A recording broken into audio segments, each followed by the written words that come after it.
Baiklah, saya akan bacakan riwayat juang Kiai Abdullah Sajjad, senarai kisah dalam 17 rubaiyat.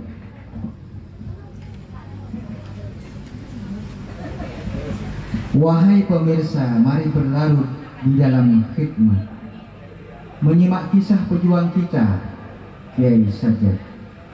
Dialah pahlawan yang wafat oleh bedil penjajah.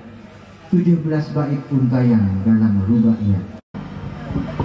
Abdullah Sajjad adalah kiai fenomenal. Ia pendidik, pejuang, serta pengarang.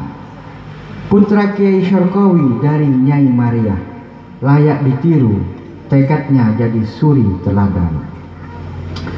Beliau nyantri, belajar ngaji, pergi melanglang.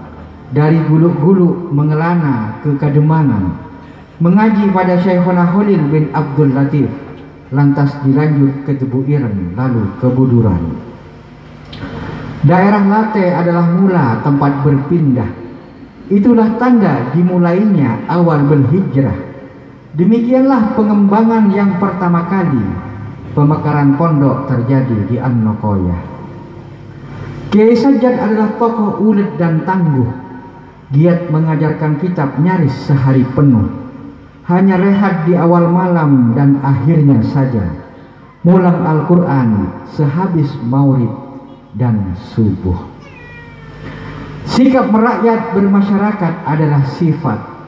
Kiai Abdul Basit putranya demikian bertutur singkat. Jikalau ada tetangga sakit kan disambangi, bersama santri mendaras burdah sebagai obat. Jika Kiai Ilyas bertugas mulang di dalam, Kiai Sajjad mengatur siasat bergerak di luar. Bahkan akhirnya beliau jadi kepala desa sebagai cara berdakwah di jalur pemerintahan. Abdullah Sajjad Kiai kita tegas wibawa, membela paham dan keyakinan dengan dikjaya.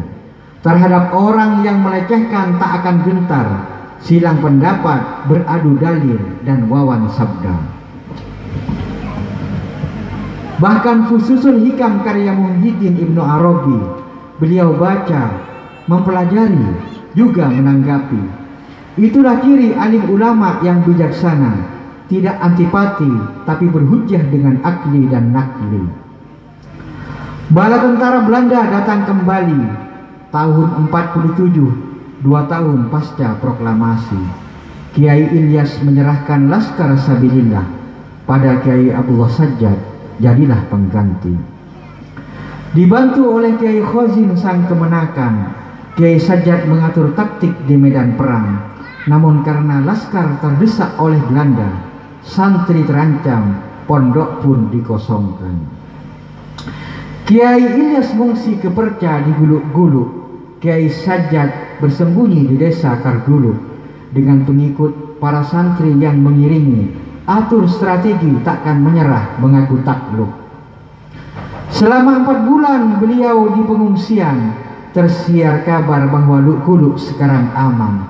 Kiai dengan semua pengikut pulang kembali, namun ternyata itu siasat, hanya tipuan. Pada selesai maghrib yang kelam, langit kelabu, datanglah tiba-tiba 9 orang serdadu. Mereka sergap Kiai Sajjad selepas sholat, diangkut ke lapangan Kemisan di malam itu. Di tempat itulah Kiai Sajjad dihukum mati. Peluru mental namun kompeni menembak lagi. Setelah wafat, jasanya dilarikan ke Late. Penggotong bilang, darah Kiai wangi kesturi. Kiai Abdullah Sajjad adalah tamsil, pejuang dan pengarang kitab Mandhumatul Masail, sebuah kitab yang menguraikan cara bertauhid, perihal iman agar yang benar tak samar batil. Putra cucunya kini meneruskan perjuangan, mengajar santri pondok pesantren dan pendidikan. Semoga senantiasa mendapatkan anugerah menempuh jalan berjuang melawan kebodohan. إلى حضرة النبي المصطفى محمد صلى الله عليه وسلم بسجد الفاتحة. أعوذ بالله من الشيطان الرجيم. بسم الله الرحمن الرحيم. Demikianlah pembacaan sejarah perjuangan Kiai Abdul